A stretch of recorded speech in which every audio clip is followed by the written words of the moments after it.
Et salut à tous, c'est Kevin et on se retrouve aujourd'hui pour une nouvelle vidéo d'analyse crypto en ce mercredi 23 novembre 2022.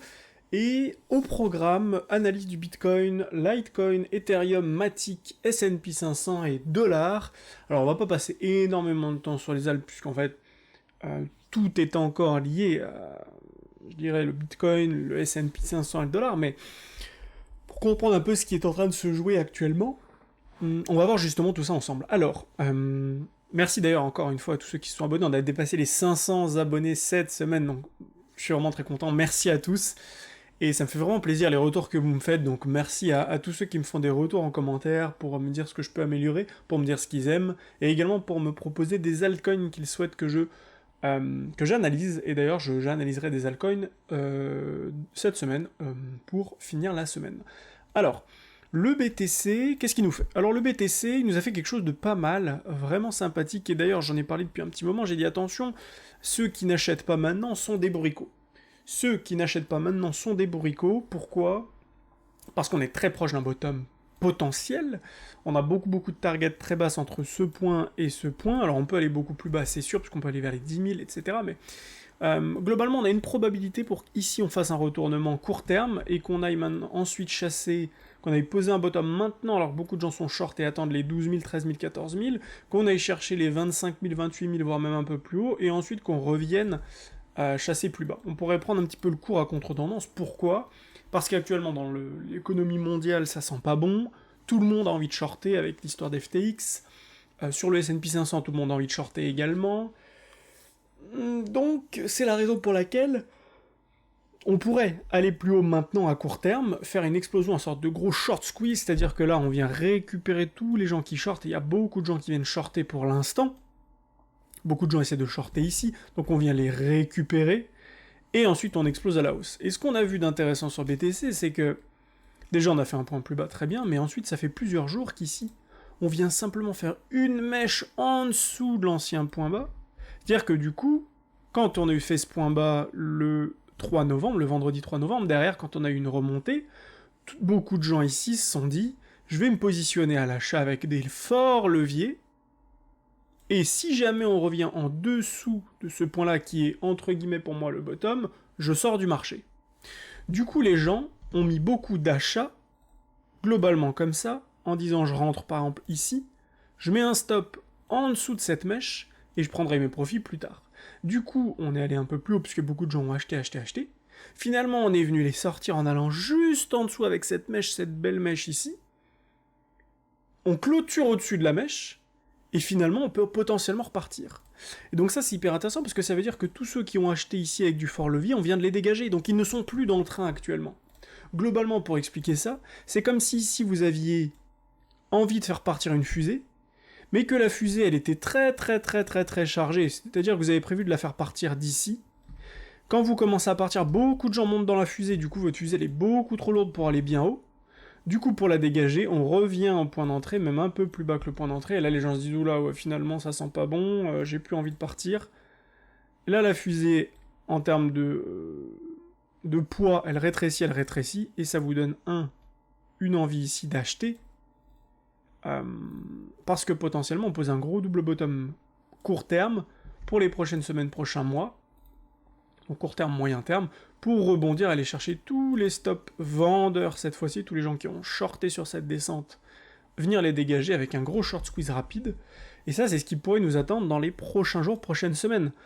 Donc encore une fois, c'est pas un conseil en investissement ce que je vous dis là, mais seulement, soyez pas, entre guillemets, trop avare à vouloir acheter à tout prix 100% de votre position ici, ou 100% ici, ou 100% là, pardon, ou même 100% ici en fait. L'objectif c'est plutôt d'avoir une bonne gestion de votre capital et de vous dire qu'on est proche d'un bottom. Donc autant, en tout cas moi, mon humble avis c'est que on est très proche d'un bottom, on va potentiellement poser un bottom court terme ici, court moyen terme, avec un rebond à contre-courant.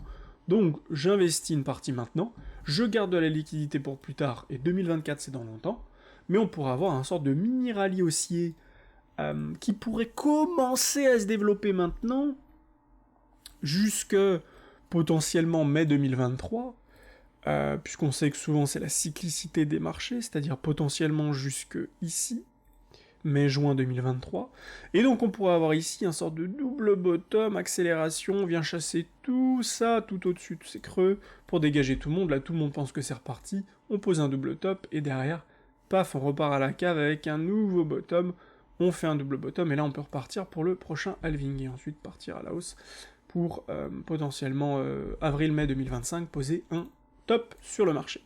Donc voilà ce que j'imagine sur le BTC. En plus de ça, ce qu'on peut voir à court terme, c'est qu'on est en train de former, ici on voit qu'on a une belle divergence, c'est-à-dire le cours qui a fait un nouveau plus bas, et sur le MACD on fait que monter. Maintenant on a juste besoin de repasser dans le vert, et là on accélère. C'est pas confirmé, mais on a cette indication qui potentiellement en est des choses intéressantes. Sur Litecoin, qu'est-ce qu'on a?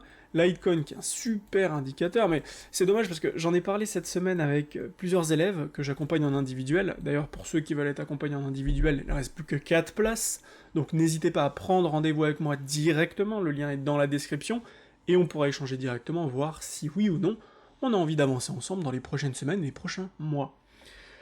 Mais Litecoin, j'en ai parlé cette semaine. Alors je suis un petit peu déçu parce que j'ai vu que le trône notamment en a parlé aujourd'hui, donc du coup bon, moi j'avais prévu d'en parler, tant pis, mais ce que je voulais vous dire sur ça, sur Litecoin, c'est que c'est intéressant parce que c'est le genre de crypto qu'on a envie d'accumuler dès maintenant, parce qu'il fait des cycles très intéressants, beaucoup d'accumulation, pump, ensuite on corrige, belle phase d'accumulation, tout ici, pump, on corrige, belle phase d'accumulation, premier pump, on corrige, phase d'accumulation, et on repump. Et en fait, ce qu'on a fait ici, on pourrait le refaire ici. On pourrait refaire exactement la même chose. Je vais vous faire une barre pattern comme ceci. On va faire, à partir d'ici, on va faire comme ceci. Tac, voilà. Et donc on pourrait avoir quelque chose comme ceci actuellement. On va poser ça comme ça. Paf. Et voilà. On pourrait avoir quelque chose comme ça. On pourrait avoir quelque chose comme ça, potentiellement. Paf. Là, on est pas mal.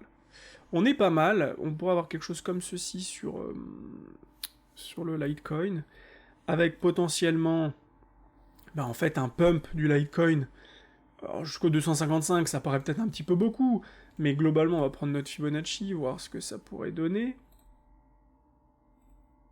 Paf. Paf. Hop, parfait. Mais globalement, on voit que vers les 0,382 ici, ce serait pas déconnant, vers les 185, même si aujourd'hui ça paraît beaucoup, ça me paraît pas déconnant.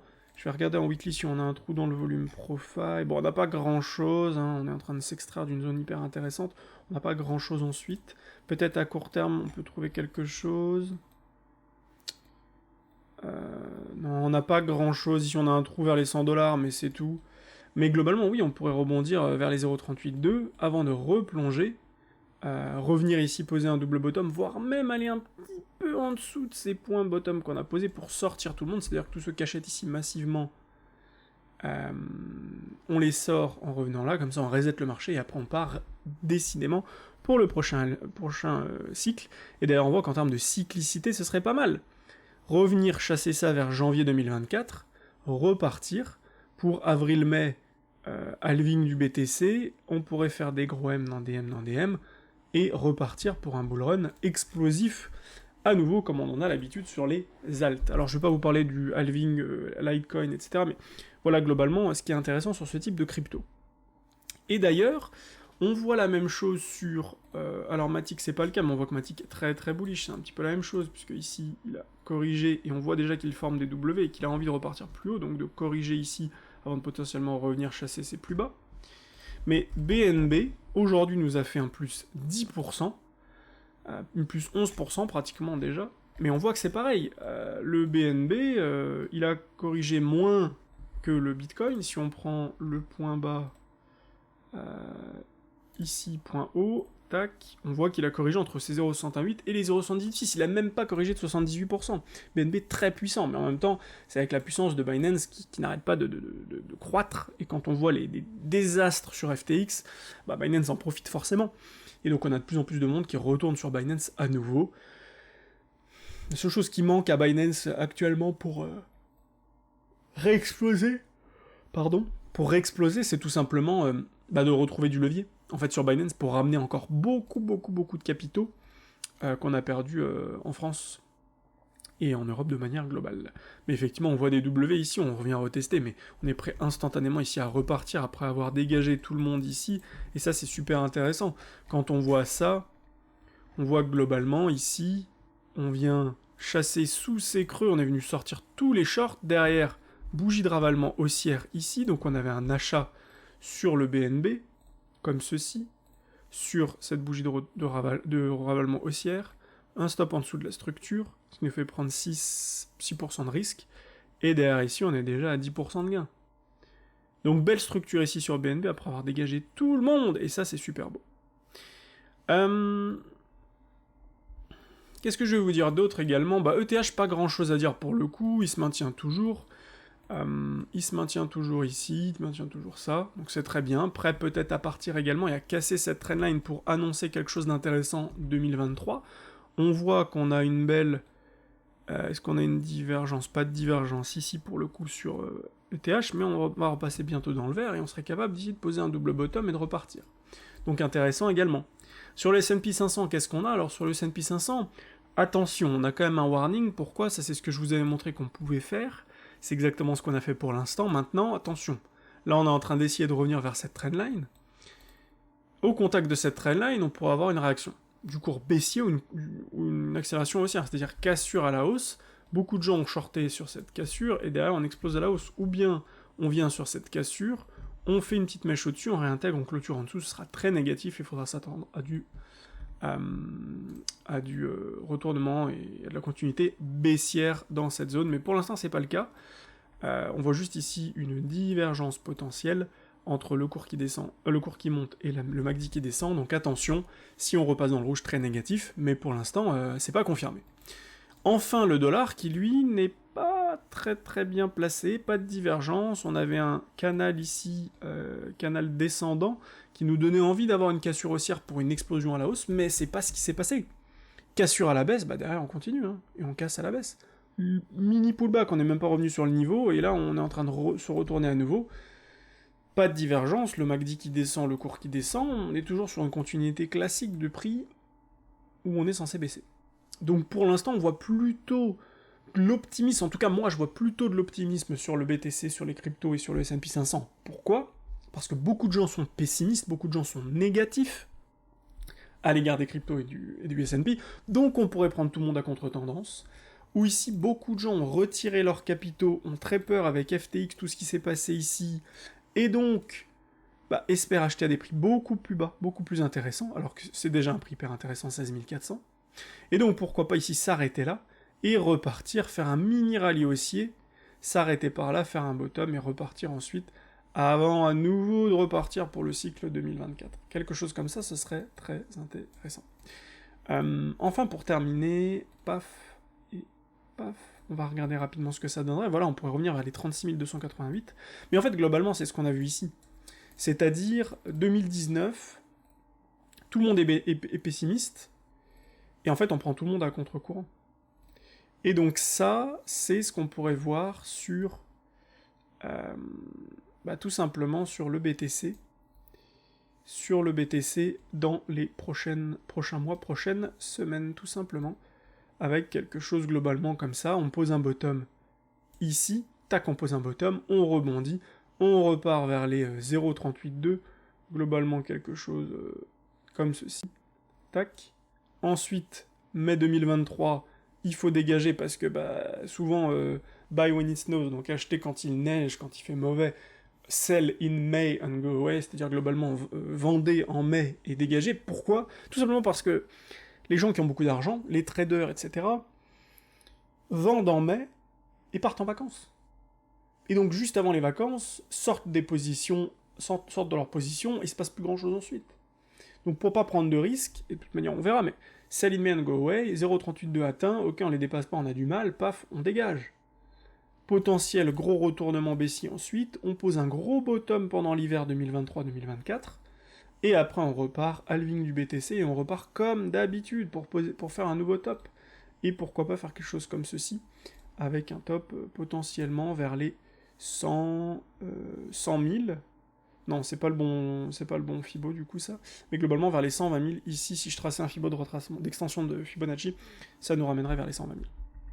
Donc voilà ce que je voulais vous présenter aujourd'hui, j'espère que cette vidéo vous a plu, si c'est le cas, n'hésitez pas à vous abonner et surtout à mettre des gros pouces bleus et à me dire en commentaire ce que vous en avez pensé et quelle prochaine crypto vous voulez que j'analyse. C'était Kevin, je vous souhaite une belle journée et je vous dis à très vite pour une prochaine vidéo. Ciao ciao.